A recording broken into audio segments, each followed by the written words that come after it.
I like how he carry himself. He a humble big dude, and I told him, you be humble, it'll carry you a long way.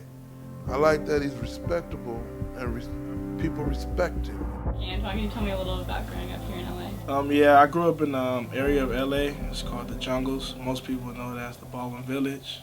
And you know, it's an area full of minorities, and it's a low-income neighborhood, poverty, and just we were faced with a lot of challenges growing up.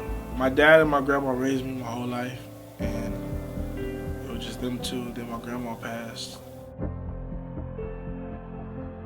He was my anchor. You know, he slowed me down. He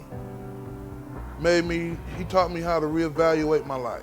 Only thing that I really knew how to do, and I give that praise to my mother, is to love my child. Started being a father. You know, I was a single dad, you know, his mom couldn't handle the load. She was a little younger than I was, so we made an agreement and I took him. He had worked the graveyard shift and still make it to give me money for school. I never seen a guy just say, you know, like he don't have a lady in his life, no friend. He had friends, but you know, his focus was just me. So every time something like that comes down, I just say like, you know, it could be worse. So I made a choice that since he's out here, he gonna bust his tail for me, I'm gonna do the same for him.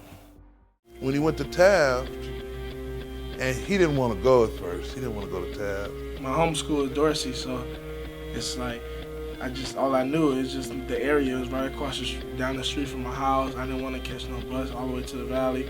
He wanted to go to Dorsey, and he was like, yeah, Dad, I'm going. I said, no, I'm sending you to Taft. But I like Dorsey. I said, that's why I'm sending you to Taft. When I eventually start going to Taft, it happened to be like one of the best decisions I ever made.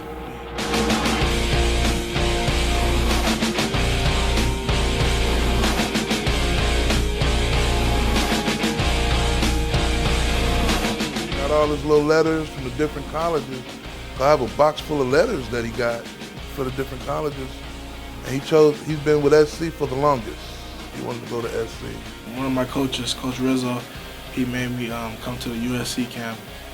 And that's when it took off from there. Won't you follow me into the jungle?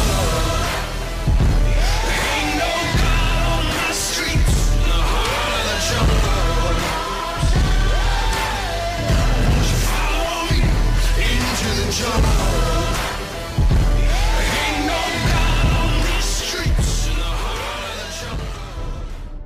My dad, he's a great man. I look up to my dad. One, because, you know, he made a lot of mistakes when he was a kid.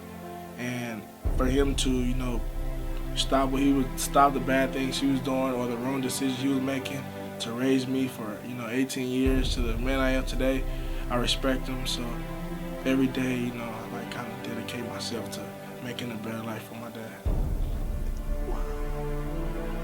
Okay, you found a way to make me be quiet, because words can't describe that one. He saw what he had to do, and he did it. That's plain and simple. I promised my dad that when I get to USC, I would get a degree. Hey, I think it's real special just to make my dad proud, my grandma proud. I never doubted him playing football. That was never a doubt. But even from high school, and he started getting his letters, I told him, I said, you know what, I know you can play football. I'm not worried about that. I said, get your education, get your degree. See him like, wow, that's my monster. You know what I'm saying? That's my little monster right there.